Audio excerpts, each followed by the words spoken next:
आपने अगर इस वीडियो पे क्लिक किया है तो मैं मोस्ट प्रोबेबली अज़्यूम कर रहा हूँ कि या तो आपका यूके का स्टडी वीज़ा आ गया है या फिर आपका वीज़ा आने वाला है और आप तैयारियों में है कि मैं यूके जाके मैंने क्या-क्या काम करने हैं।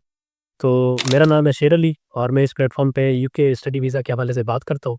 तो आज इस वीडियो में हम डिस्कस करने वाले हैं कि 5 ऐसे कौन से काम हैं जो आपको यहाँ लैंड होते ही पहले हफ़्ते में कर लेने हैं।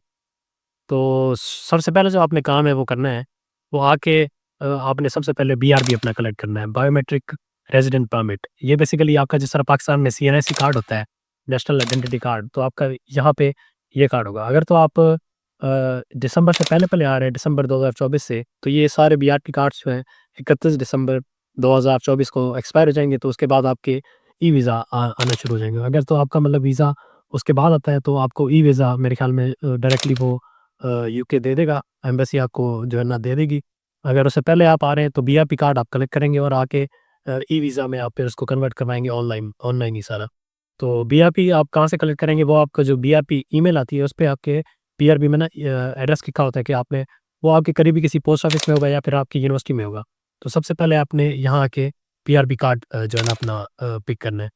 उसके बाद जो दूसरा काम है आपने लाज़मी आगे आगे करना है, आपने अपना नेशनल इंश्योरेंस नंबर जो है ना रजिस्टर करवा लेना है। वो आप यूके वीआई की वेबसाइट पे जाके उनके जो है ना अ, वेबसाइट पे ही आप एनआई सर्च करेंगे आप गूगल पे कि एनआई नंबर यूके, तो आपको वो वेबसाइट खुल जाएगी।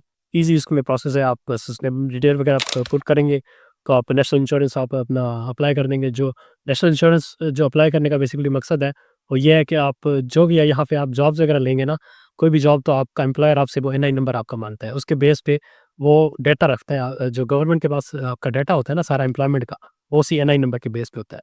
तो वो आपको जो है ना ये थ्रू पोस्ट ऑफिस या मेल वगैरह तकरीबन विदिन अ वीक जो है आपको ये डिलीवर कर देते हैं।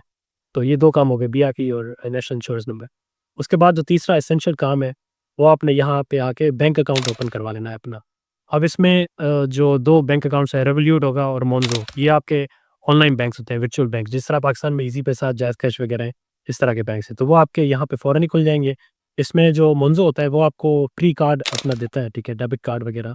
तो वो भी आपको 3-4 डेज़ में डिलीवर कर देते हैं, ठीक है। और रेवोल्यूट का अगर आप करते हैं, तो वो मेरे ख़्याल में 4 या 5 पाउंड उसके चार्जेस होते हैं। वो आप अगर कार्ड ना भी करें, आपने वैसे भी यहाँ टैप वाला सिस्टम होता है सारा, मोन्ज़ो आपको वैसे ही कर देता है। और रेवोल्यूट जो होता है, वो अगर आप ऑर्डर करोगे तो वो आपको कार्ड भेजते हैं। तो दोनों एक जैसे हैं, जो भी आपको प्रेफ़रेबल हो, या दोनों अगर आप बनाना चाहें तो दोनों भी बना सकते हैं। और इसमें आप फिर फिज़िकल बैंक अकाउंट भी आपने लाज़मी बनाना है अपना। यहाँ पे काफ़ी सारे बैंक्स हैं, बार्कलेज़ हो गया, लॉयड्स हो गया, उसके अलावा नेटवेस्ट वगैरह हो गया, इस तरह काफ़ी सारे बैंक हैं। तो पर मोस्ट जो है ना हर कोई यहाँ पे लॉयड्स और बार्कलेज़ वगैरह, ये 2 बड़े बैंक्स हैं, यहाँ पे ये अकाउंट्स आगे बनाते हैं। अच्छा, ये अकाउंट इसलिए बनाना है कि यहाँ जब आप जॉब करने जाएँगे ना, तो आपको प्रूफ ऑफ एड्रेस वगैरह देना होता है। तो प्रूफ ऑफ एड्रेस यहाँ पे आपके फिज़िकल बैंक्स का एक्सेप्ट किया जाता है। एक तो प्रूफ ऑफ एड्रेस जो आपका एनआई नंबर पे आएगा, जो डिलीवरी होगी, वो आपने प्रिंट आउट देना होता है अपना प्रूफ ऑफ एड्रेस, और साथ फिर प्रूफ ऑफ एड्रेस दूसरा आपका ये होता है कि जो आपकी बैंक स्टेटमेंट होती है, और उस बैंक स्टेटमेंट पे आपकी, अब वो बैंक स्टेटमेंट उसकी जो है ना एक्सेप्ट नहीं होती यहाँ पे मोन्ज़ो और रेवोल्यूट की, वो ऑनलाइन बैंक्स हैं क्योंकि। फिज़िकल बैंक आपका इसलिए बनाना बहुत ज़रूरी है। चौथा जो आपने काम करना है वो ये करना है कि आपने यहाँ पे आके सिम वगैरह परचेज़ कर लेनी है। अब आपने सिम जो है ना यूके एयरपोर्ट में जब आप लैंड होंगे, तो वहाँ पे आपने बिल्कुल भी परचेज़ नहीं करनी। वो मैं जब लैंड हुआ तो मैंने चेक किए वहाँ पे, तो आपको वहाँ पे जो सिम है आपको या फ्री का या फिर 1 पाउंड का मिल जाता है। वो आपको एयरपोर्ट पे तकरीबन अराउंड 10 से 15 पाउंड का मिल रहा होता है, 20 पाउंड का, 25 पाउंड का मिल रहा होता है। तो उसका एयरपोर्ट पे लेने का कोई फ़ायदा नहीं है आपको। यहाँ आप जब ट्रेन पे आओगे, आपको अगर कोई पिक करने आएगा, तो रास्ते में इनके ट्रांसपोर्ट में भी फ्री इंटरनेट होता है, वाई-फाई होता है, तो आप वो कनेक्ट करके आप ईज़िली मतलब घर पहुँच सकते हैं। किसी से अगर कॉन्टैक्ट करके आप आ रहे हैं, तो आप ईज़िली आप पहुँच जाओगे। अगर आपको कोई लेने आ रहा है, तो वो तो आपका मसला ही खत्म हो गया।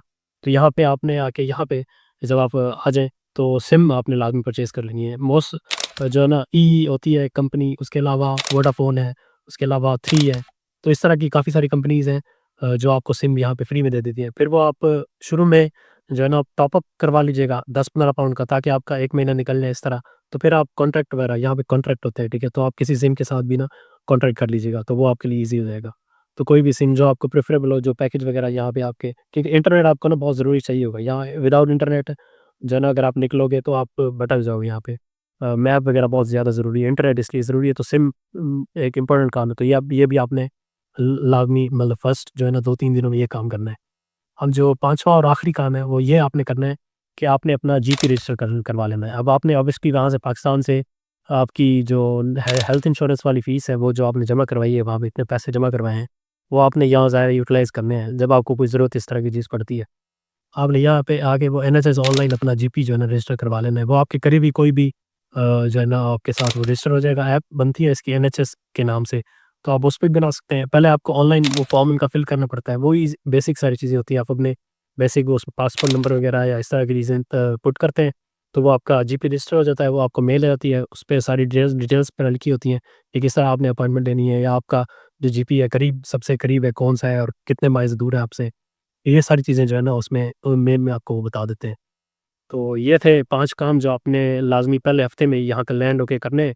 इसके अलावा अगर आपके कोई सवालात वग़ैरह हों या कोई और शकूक व शुबहात हों, तो आप मुझे इंस्टाग्राम पे अप्रोच कर सकते हैं। मैं अपना इंस्टाग्राम यहाँ पे लगा दूँगा, और आप मुझे मैसेंजर पे मैसेज कर सकते हैं, फ़ेसबुक पे, और मुझे आप कमेंट सेक्शन में भी सवाल पूछ सकते हैं। जहाँ भी आप मुझे रीच करना चाहें, मैं आपके लिए ईज़िली रीचेबल हूँ।